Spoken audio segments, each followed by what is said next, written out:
Houthis ने किया ऐलान जंग। जी हां, आपको बता दूं कि अमेरिका ने अभी कुछ ही समय पहले अमेरिका से सीज फायर कर लिया था। याद होगा आपको, जब अमेरिका पूरी ताकत से हमला कर रहा था, लेकिन यमन के आगे नरम पड़ गया था अमेरिका, क्योंकि यमन ने मुंह तोड़ जवाब दिया था।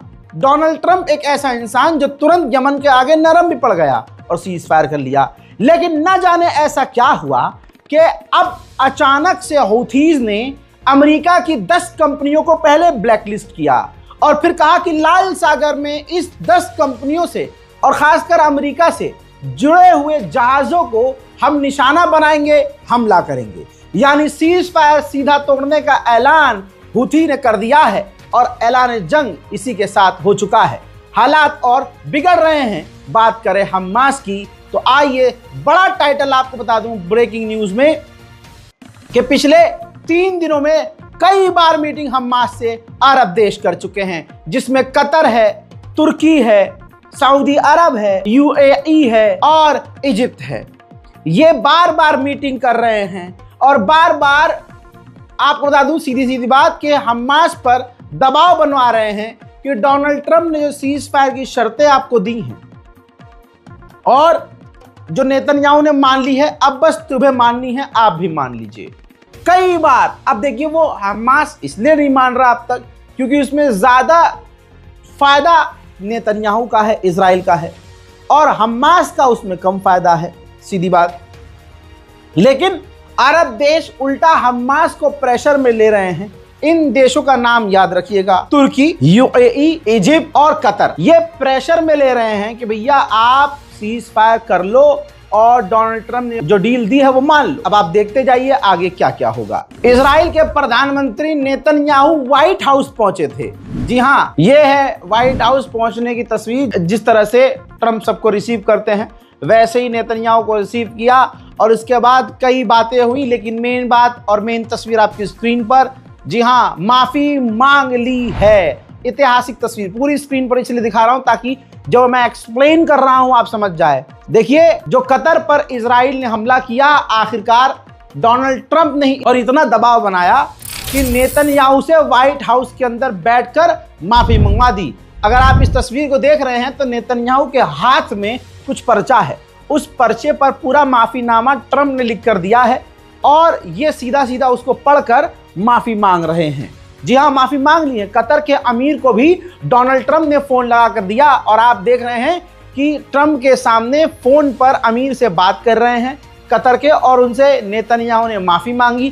कहा कि जो लोग मारे गए हैं आपके, हमें अफसोस है, हमसे गलती हुई है और हम वादा करते हैं आगे से ऐसा नहीं होगा। उधर कतर की तरफ से रिस्पॉन्स ये आया है कि कतर की गवर्नमेंट कह रही है कि हाँ, वी आर नाउ ओके, हमारा ईगो सेटिस्फाई हो गया, हम ओके हो गए। रिपोर्ट यह है कि जब कतर पर नेतन्याहू ने हमला किया तो कतर का अमीर गुस्से से लाल हो गया था। कतर के अमीर ने सीधी एक बात कही थी कि ये तो हमारी इज्जत पर हमला हो गया भाई, हमारी सिक्योरिटी बेकार हो गई, पूरी दुनिया में बदनामी हो गई। और कतर के अमीर, देखिए ऐसा नहीं है कि अरब के पास दिमाग नहीं होता, दिमाग है। अपने मामले में कितना दिमाग रहा है इस आदमी ने। कतर के अमीर ने कुछ ही वक्त पहले, कुछ महीने पहले, दुनिया का सबसे महंगा और सबसे लग्जरी जहाज, बोइंग जहाज, डोनाल्ड ट्रंप को दिया था। आपको पता है क्या किया कतर के अमीर ने? चिढ़ के कतर के अमीर ने अपना दिया हुआ गिफ्ट वापस मांग लिया ट्रंप से कि भाई साहब वो दे दो, और कहा कि जब अमेरिका के एयर डिफेंस सिस्टम हमारे यहाँ तैनात है और वो हमारे यहाँ एक्टिव नहीं है हमारे लिए, तो हम क्या करें, और ऐसे आदमी को हम गिफ्ट दे रहे हैं। तो ये बातें बोलकर डोनाल्ड ट्रंप से उन्होंने अपना गिफ्ट मांग लिया वापस और अमेरिका पर सीधा भड़क गए, अमेरिका को खरी खोटी सुनाई। तो आज हालत ये हुई कि नेतन्याहू को माफी मांगनी पड़ी। ये तमाम दुनिया वालों के लिए एक सबक है कि इजराइल को निशाना नहीं बनाना है, निशाना बाप को बनाना है। नेतन्याहू को निशाना बनाओ, अमेरिका को निशाना बनाओ, डिप्लोमेसी से निशाना बनाओ, किसी भी तरह से उसको जब जाल में लेके आओगे, प्रेशर उस पर बनाओगे, तो अपने आप इजराइल ठीक हो जाएगा। इतिहास में ये बहुत कम देखा गया है कि इजराइल कहीं माफी मांगता है, लेकिन हाँ, कतर से उसने, नेतन्याहू ने अपने मुंह से इस जबान को, अपनी गंदी जबान से माफ़ी मांग ली है। ईगो गया गधे के पिछवाड़े में और अगले ने यह भी वादा किया कि आगे हम ऐसी गलती नहीं करेंगे। गलती मान ली है, गलती मान रहा है, लेकिन फिर भी कतर से मैं यही कहूँगा कि भरोसा इन कुत्ते की ज़ात पर ना करें। अब कतर से जब नेतन्याहू ने माफ़ी मांग ली तो कट्टरवादी नेता बेंजीवीर हो, इजराइल का फाइनेंस मिनिस्टर हो और दूसरे कट्टरवादी यहूदी हो, वो नेतन्याहू पर बुरी तरह से भड़क गए हैं। खैमे में अंदर भिड़न चल रही है तगड़ी वाली। ट्रंप ने जो डील का ऑफर रखा है उसमें इजराइल को गज्जा से निकलना भी होगा। आइए ट्रंप का वो ऑफर रखता हूं आपके सामने। इस मैप को देखिए, सबसे अंदर की जो लाइन है आपको नीले रंग की नजर आ रही है, जहां तक इजराइल की सेना अंदर घुसी हुई है। इस नीले वाले इलाके से पहले स्टेप पर इजराइल की सेना पीछे हटेगी।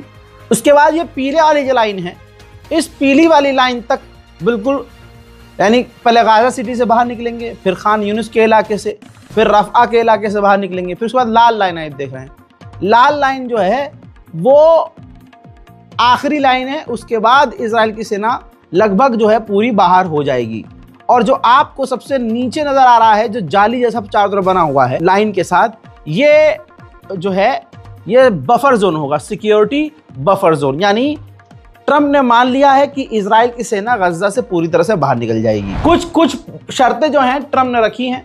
उसमें शर्त पहली मेन ये है कि गाजा पूरी तरह से निहत्ता होगा, टेरर फ्री होगा, ताकि गज्जा दोबारा से इजराइल के लिए खतरा ना बने। वहीं दूसरे पॉइंट पर जो रखी है बात ट्रंप ने, वो ये कि गाजा को बनाया जाएगा जल्दी से जल्दी, ताकि वहां जो लोग सफर कर रहे हैं उनको आराम मिले। अब जो तीसरी शर्त है वो थोड़ा सा यहां से शुरू हुई है अब कहानी। तीसरी शर्त में अमेरिका ने कहा कि अगर हमास और इजराइल इस डील के राजी हो गए तो तुरंत उसी वक्त सब कुछ वहीं रुक जाएगा। यानी हमला हो रहा होगा तो हमला रुक जाएगा, इधर वाले हमला कर रहे होंगे तो वो रुक जाएंगे, जो चीज जहां है वहीं ठहर जाएगी। अब कोई घुसपैठ नहीं होगी, कोई हमला नहीं होगा। और अगले 72 घंटे के अंदर हमास इजराइल के तमाम कैदियों को बिना शर्त रिहा करेगा। फिर इसके बाद 250 गाजा के लोगों को इजराइल रिहा करेगा और 1700 फिलिस्तीनियों को रिहा करेगा। वहीं अगली शर्त में यह रखा गया है पॉइंट कि ये होने के बाद, यानी इजराइल कैदियों को रिहा करेगा, हमास इजरायली कैदियों को रिहा करेगा, इसके बाद अगले स्टेप में होगा हमास हथियार डाल देगा, सरेंडर कर देगा। इसके बाद जो हमास के लड़ाके हैं इजराइल उनको माफ कर देगा, उन पर हमला नहीं करेगा और ऑफर ये देगा कि अगर हमास के लीडर गज्जा छोड़कर जाना चाहें तो वो जा सकेंगे। इसी पॉइंट के अंदर, इसी शर्त में ये बात है कि इसके बाद गाजा के अंदर खाने पीने की मदद आने दी जाएगी, अस्पताल दोबारा से चालू किए जाएंगे, जो एक जीवन बिताने के लिए बेसिक नीड्स हैं उनको पूरा किया जाएगा। अगली शर्त ट्रंप ने यह रखी है, ऑफर है ट्रंप का, कि जो गज्जा है उसको फिलिस्तीन की ही सरकार, फिलिस्तीन की एक कमेटी चलाएगी। उस कमेटी में अमेरिका की भी भूमिका होगी, अमेरिका भी होगा और अरब देश भी शामिल होंगे। अगली शर्त यह है कि डोनाल्ड ट्रंप ने क्लियर कह दिया है कि अमेरिकी जो है उंगली होगी गाजा के अंदर, अमेरिका वहाँ सेंटर में होगा, वहाँ की सिक्योरिटी का भी ख्याल रखेगा और वहाँ की सरकार चलाने में भी अमेरिका की जो वहाँ एजेंसी होगी वो मदद करेगी। हजरात मोहतरम, सबसे बड़ा जो पॉइंट है वो ये कि ट्रंप ने अपने ऑफर में कहा है कि कोई भी गाजा का इंसान ज़बरदस्ती गज्जा से निकाला नहीं जाएगा, बल्कि जो लोग वापस आना चाहते हैं आ जाएं, क्योंकि सबको दूसरा मौका मिलना चाहिए। अगले पॉइंट में लिखा गया है कि गाजा के अंदर हमास दोबारा से हथियार नहीं उठाएगा, पूरे गाजा में हथियार नहीं होंगे, हमास के तमाम जो टनल ज़मीन के अंदर हैं उनको तबाह किया जाएगा और हमास दोबारा से ज़िंदगी में गाजा में एक्टिव नहीं होगा। अगले पॉइंट में बात रखी गई है कि गाजा को चलाने के लिए अरब की फ़ौज वहाँ पर होगी जो सिक्योरिटी देगी वहाँ गाजा में, और साथ सरकार के काम करेगी ताकि गाजा को चलाया जा सके। वहीं ट्रंप के इस ऑफर में यह भी लिखा हुआ है कि नेतन्याहू यानी इजराइल गाजा पर कब्जा नहीं करेगा, बल्कि धीरे धीरे अपनी फौज गज्जा से बाहर निकाल लेगा। अब सबसे आखिरी बात सुन लीजिए, मेन बात, अगर हमास ये तमाम शर्तों को इग्नोर करता है ये डील नहीं मानता है तो नेतन्याहू यानी इजराइल को खुली छूट होगी, वो जो चाहे फिर गाजा में कर सकता है। डोनाल्ड ट्रंप ने इस मुद्दे पर यह कहा कि ये 2-3 हजार सालों से सिचुएशन ऐसी ही थी, टकराव चल रहा था, शांति नहीं थी। मेरी कोशिश है और ये मैं कर दूंगा, और नेतन्याहू भी शांति के लिए राजी है। Pretty complex. I mean, after 2,000, 3,000 years, whatever it is, I guess it's got to be a little complex, or it would have been done a long time ago. The King of Jordan was with us, as you know, in the United Nations. The President of Turkey, President Erdogan, is a friend of mine, a strong man, but a good man. ठीक ऐसे ही Donald Trump ने दुनिया की media के सामने खुल्लम खुल्ला कह दिया है कि अगर हमास ने मेरी डील को नहीं माना तो फिर मेरा पूरा सपोर्ट नेतन्याहू को होगा, नेतन्याहू के मन में जो आए गाजा में वो करेगा। And if Hamas rejects the deal, which is always possible, they're the only one left. Everyone else has accepted it. But I have a feeling that we're going to have a positive answer. But if not, as you know, Bibi, you'd have our full backing. अगले उन्होंने बयान में कह दिया कि Gaza के plan में Tony Blair से लेकर और भी कई लोगों के नाम आएंगे जो गजा को चलाने में मेन रोल निभाएंगे। And we'll have a board, and one of the people that wants to be on the board is the UK former Prime Minister Tony Blair, good man, very good man, and some others, and they'll be named over the next few days. हजरात, मेरा personal opinion ये है कि एक जगह पर तबाही मचवाई गई और अब उस जगह पर कब्जा करने के लिए सिर्फ चेहरा गाजा के लोगों का जो बेचारे निहत्थे होंगे, कोई पावर नहीं होगी, उनको आए करेंगे। तमाम अरब नोचेगा गाजा को, तमाम America, Israel, Germany, France, Britain मिलकर गजा को नोचेंगे। ये मुझे लगता है, मैं आज बता रहा हूँ, इस वीडियो को सेव कर लीजिएगा। मुझे ये लगता है कि गाजा की ज़मीन के अंदर जो मिनरल्स है उसका लालची है ट्रंप। मुझे ये लगता है कि गाजा की ज़मीन के नीचे जो कुछ भी है, और ख़ासकर गजा का जो व्यू है, जो उसका चारों तरफ समुद्र का व्यू है, वो लालच है।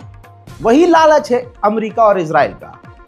यहाँ पर बड़े बड़े कंपनीज और बड़े बड़े अमेरिकी उद्योगपति होटल बनाएंगे, बिजनेस करेंगे, ट्रेड करेंगे, अपना पैसा बढ़ाएंगे। मुझे ऐसा लगता है। आपको क्या लगता है? कमेंट कीजिए।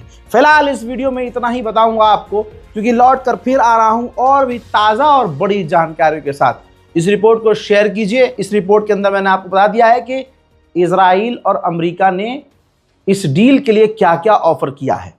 आपकी राय बहुत ज़रूरी है। कमेंट कीजिए, रिपोर्ट को शेयर कीजिए, चैनल को सब्सक्राइब कीजिए। जय हिंद।